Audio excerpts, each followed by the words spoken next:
adik-adik. Shalom Kak. Wah, nggak kedengeran nih, sekali lagi ya.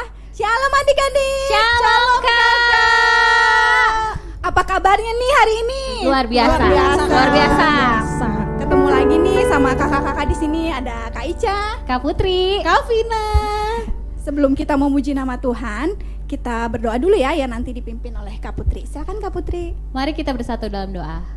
Bapa, terima kasih pada sore hari ini Tuhan telah kumpulkan kami di rumah kami masing-masing untuk beribadah online pada sore hari ini Tuhan.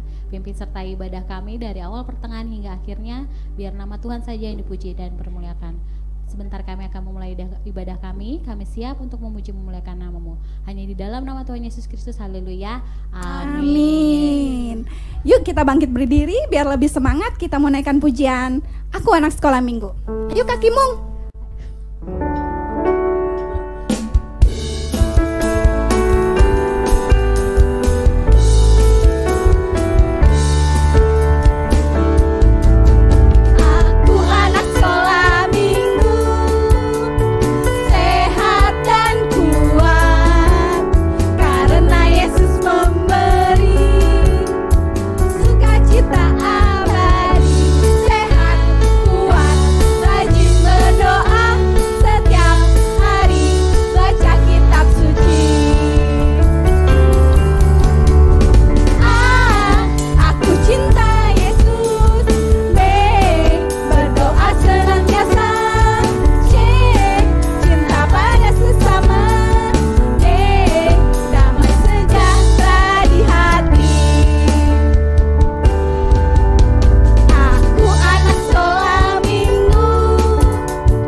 Adik-adik boleh duduk. Sekarang kita mau duduk diam mendengarkan firman Tuhan yang nanti dipimpin oleh Kak Vina.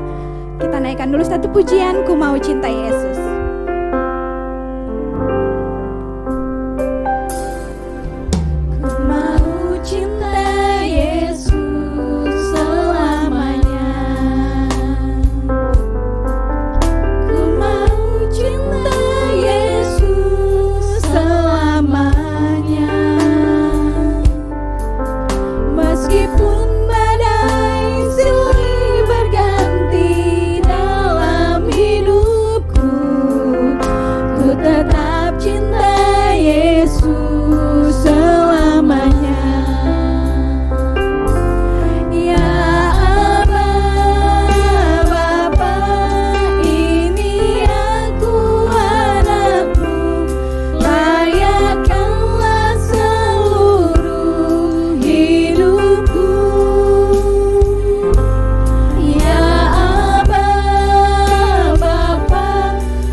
Terima kasih Engkau telah menyertai ibadah kami dari awal, pertengahan hingga pada akhirnya. Sebentar kami akan mendengarkan firman-Mu. Engkau berkati, ajar kami duduk diam mendengarkan firman-Mu. Ajar Kak Vina yang menyampaikan firman Tuhan, biar firman-Mu boleh melekat di hati kami. Terima kasih ya Tuhan, hanya di dalam nama Tuhan Yesus kami berdoa dan mengucap syukur. Haleluya, amin. Amin. Shalom adik-adik. Aduh, kok kayaknya masih pada sibuk ngapain sih nih? Bukannya kalian mau mendengarkan firman Tuhan sore ini? Coba kakak mau sapa kalian lagi. Shalom adik-adik. Gitu dong, makin semangat ya kan? Kalau adik-adiknya semangat, kakak juga semangat di sini. Kita semuanya jadi semakin sukacita di dalam Tuhan. Kali ini firman yang kakak mau bawakan itu masih dari kitab Mazmur. Kitab Mazmur pasal 1 ayat 4 sampai 6. Kalian boleh baca, gak banyak kok. Ayatnya cuman ada 3 ayat. Dari Mazmur 1 pasal 4 sampai 6. Adik-adik, pernah gak sih kalian tuh tahu yang namanya itu sekam? Ada gak yang tahu? Sekam kak, sekam tuh apa sih? Sekam itu adalah bagian dari bulir padi-padian, tapi dia gak ada isinya. Jadi dia ringan dan itu gak berguna untuk kalian makan, gak bisa kalian makan. Jadi sekam itu harus dipisahkan dari biji padi yang akan kalian masak, mama kalian masak. Itu harus dipisahkan dulu, sekamnya itu harus dibuang. Biasanya sekamnya itu ditampah gitu. Kalau dia ketiup angin dia akan terbang. Karena saking ringannya. Kalau bulir padi enggak, dia akan jatuh ke bawah. Dia ditiup angin, kalau anginnya kecil nggak akan terbang. Kalau anginnya angin badai besar pasti terbang. Itu bedanya sekam sama padi. Jadi kalau di sawah nih, saatnya dia panen, itu akan dikumpulkan semua dan dipisahkanlah padi itu dari sekamnya. Karena sekamnya nggak bisa kita makan. Yang bisa kita makan itu hanya si bulir-bulir padinya. Jadi dia harus ditampi. Baru nanti itu akan terpisahkan antara padi dengan si sekam.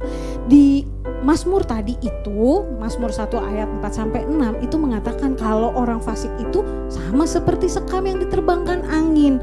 Orang fasik itu apa sih kak? Kasih tahu aku dong. Kakak kasih tahu ya. Orang fasik adalah orang yang berdosa. Dia nggak mau taat melakukan firman Tuhan. Jadi kalau dia tetap ada yang tetap datang ke gereja, tapi dia nggak mau dengerin firman Tuhan. Dia maunya main-main aja. Dia maunya cuman ketemu sama temen-temennya aja. Apalagi kalau waktu kita sekolah minggu sebelum pandemi ini, maunya cuman terima snacknya aja. Nah, siapa yang suka kayak gitu? Enggak kan? Semua adik-adik mah rajin saat kakak bilang, ayo buka Alkitabnya. Ayo kita kesaksian, nyanyi bareng-bareng. Kalian pasti udah lebih semangat. Aku nyanyi kak, nyanyi gitu. Ya kan? Keren. Nanti kalau kita ketemu lagi, kita ibadah lagi di gereja, kita akan seperti itu lagi ya. Adik-adik tetap semangat. Adik-adik siapin lagu-lagunya untuk nanti kesaksian. Untuk kita nyanyi bareng-bareng supaya semakin sukacita lagi. Nah, balik lagi nih ke orang yang fasik itu. Jadi saat kalau dia lagi menghadapi masalah, dia lagi melewati sesuatu yang menguji dia, itu orang-orang fasik itu nggak tahan. Jadi dia makanya dibilangnya orang fasik itu seperti sekam yang ditiup angin. Dia gampang pergi gitu aja terombang-ambing, dan itu yang akan memisahkan antara orang fasik dengan orang-orang yang percaya. Seperti adik-adik di rumah kalian masing-masing saat ini ikut ibadah online gitu. Kalian pernah ingat nggak cerita seperti perumpamaan yang ada di kitab Matius 13 ayat 1 sampai 30. Di situ ada perumpamaan tentang penabur. Di situ juga ada tentang perumpamaan ilalang dan gandum. Jadi masih ingat kan bahwa penabur dia menaburkan yang pertama di tanah yang apa? Tanah yang berbatu di pinggir jalan yang diinjek-injek sama orang.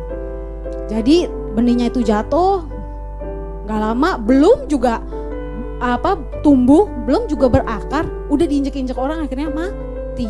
Terus di jalan yang berbatu dia baru tumbuh, tapi karena ada batu-batu, ada kerikil, dia gak bisa bertumbuh dengan lebat, bertumbuh dengan baik. Akhirnya tanamannya itu mati. Terus ada lagi yang jatuh di semak berduri, dia tumbuh. lama-lama besar. Tapi karena dia di samping kanan kirinya ada semak duri, mau gak mau dia kehimpit, akhirnya dia tidak mendapatkan nutrisi yang bagus dari si tanahnya, dari cahaya matahari, akhirnya dia mati lagi tanamannya. Terus ada lagi yang jatuh di tanah yang subur. Nah, saat jatuh di tanah yang subur, dia bertumbuh, berakar, bahkan berbuah dengan lebat. Dari perumpamaan itu bahwa Tuhan Yesus ingin adik-adik seperti di tanah yang subur.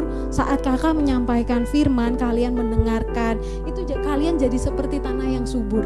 Kalian mau mendengarkan, bahkan kalian melakukan firman Tuhan.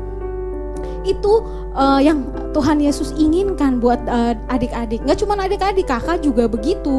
Kalau kakak saat ibadah umum, kakak juga harus mendengarkan. Kakak harus menjadi tanah yang subur.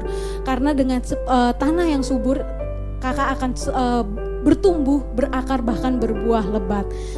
Sama seperti di perumpamaan yang satunya lagi, ilalang, antara ilalang dengan gandum. Ilalang sama gandum awal-awalnya gak kelihatan, sama-sama rumput, tapi begitu besar akan terlihat bedanya antara ilalang dengan gandum. Nanti saat musim panen gandum semuanya dikumpulkan dulu, tapi akhirnya dipisahkan antara gandum sama ilalang. Kira-kira ilalang bisa gak kalian makan? Enggak kan? Sama seperti sekam, gak bisa dimakan, dia harus dibuang, dia harus dibakar. Jadi yang berguna adalah gandum. Tuhan Yesus ingin adik-adik seperti tanah yang subur. Tuhan Yesus ingin kalian seperti gandum yang berguna buat orang lain, berguna untuk diri sendiri, sehingga adik-adik menjadi beda, bukan seperti orang fasik yang berdosa, yang gak mau ngelakuin firman Tuhan. Kak, gimana sih caranya kak ngelakuin firman Tuhan tuh kayak gimana sih? Soalnya kan Alkitab tuh tebel banget ya. Aku harus kayak gimana dong kak? Ingat gak? Di Galatia 5 ayat 22-23. Di situ diceritakan bahwa buah-buah roh. Ada berapa buah-buah roh? Ayo, siapa yang tahu? Betul, ada 9. Kan lagunya juga kita hafal kan. Pertama adalah kasih, sukacita, damai sejahtera, kesabaran, kelemah lembutan, penguasaan diri. Masih ingat kan? Itu yang Tuhan Yesus inginkan dari setiap kita. Kita melakukan buah-buah roh. Ada 9 buah roh, dan itu yang kita lakukan setiap hari. Seperti minggu kemarin ceritanya di mana Tuhan sudah menjadikan kita sebagai manusia yang diciptakan paling mulia dari antara ciptaan Tuhan lainnya. Tuhan ingin supaya kita menjadi seperti padi, bulir padi yang berguna untuk diri kita, berguna untuk orang lain. Dan Tuhan ingin kita berbuah, bertumbuh, berakar dan berbuah. Buah-buahnya itu akan kelihatan kalau adik-adik sabar, kalau adik-adik punya kasih, sukacita, damai sejahtera, kesabaran, kelemah lembutan, penguasaan diri. Nah, itu yang Tuhan Yesus inginkan dari setiap adik-adik. Mungkin susah, tapi belajar setiap hari. Kalau yang suka marah-marah, mulailah belajar untuk bersabar. Yang pelit, gak mau kasih pinjem mainan ke kakaknya atau ke adiknya, atau jajan buat dirinya sendiri, gak mau berbagi. Cobalah belajar menjadi kasih, punya kasih dan saling mengasihi untuk sekelilingnya adik-adik. Bisa kok kita lakukan sama-sama. Kamu sama aku, kita sama-sama belajar ya, melakukan buah-buah roh yang Tuhan Yesus inginkan. Sampai di sini dulu ya ceritanya. Kita lanjutkan lagi minggu depan di jam dan waktu dan channel yang sama. Jadi adik-adik tetap setia mengikuti ibadah online. Yuk kita mau bersatu dalam doa. Kita mau melipatkan tangan, tutup matanya, tundukkan kepalanya, kita mau berdoa pada Tuhan. Yuk kita satu dalam doa. Tuhan Yesus, terima kasih Tuhan untuk firman-Mu di sore ini yang mengingatkan kami supaya kami tidak menjadi seperti orang fasik yang berdosa, orang fasik yang tidak mau melakukan firman Tuhan, orang fasik yang gampang diterbangkan oleh angin, yang tidak mau menghadapi kesulitan karena orang fasik tidak mau mengenal Engkau ya Tuhan. Tapi biarlah ajarlah kami Tuhan, kami mau menjadi bertumbuh, berakar, bahkan berbuah lebat. Kami mau melakukan buah-buah roh dalam hidup kami Tuhan. Ajar kami senantiasa Tuhan, sehingga buah itu nampak dan kami menjadi anak-anak yang membawa damai untuk sekeliling kami. Anak-anak yang orang lain dapat berkata, disitulah Kristus hidup dalam hidup kami. Terima kasih Tuhan untuk firman-Mu saat ini. Biarlah firman-Mu ini dapat kami lakukan, dapat kami kerjakan, semuanya itu di dalam Engkau Tuhan. Terima kasih Tuhan, berkati juga para orang tua yang mendampingi setiap adik-adik di rumah masing-masing. Biarlah kiranya Tuhan berkat-Mu mengalir untuk mereka. Kesehatan Tuhan Engkau berikan kepada mereka. Engkau mau memberkati setiap usaha pekerjaan mereka Tuhan. Biarlah mereka dapat membimbing setiap adik-adik untuk selalu berjalan di dalam kebenaran firman-Mu Tuhan.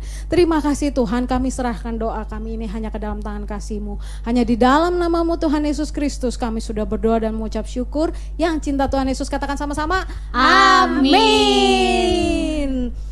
Sampai di sini dulu ya ibadah online-nya. Kita ketemu lagi minggu depan. Kita mau tutup, kita mau nyanyikan Terima Kasih Yesus.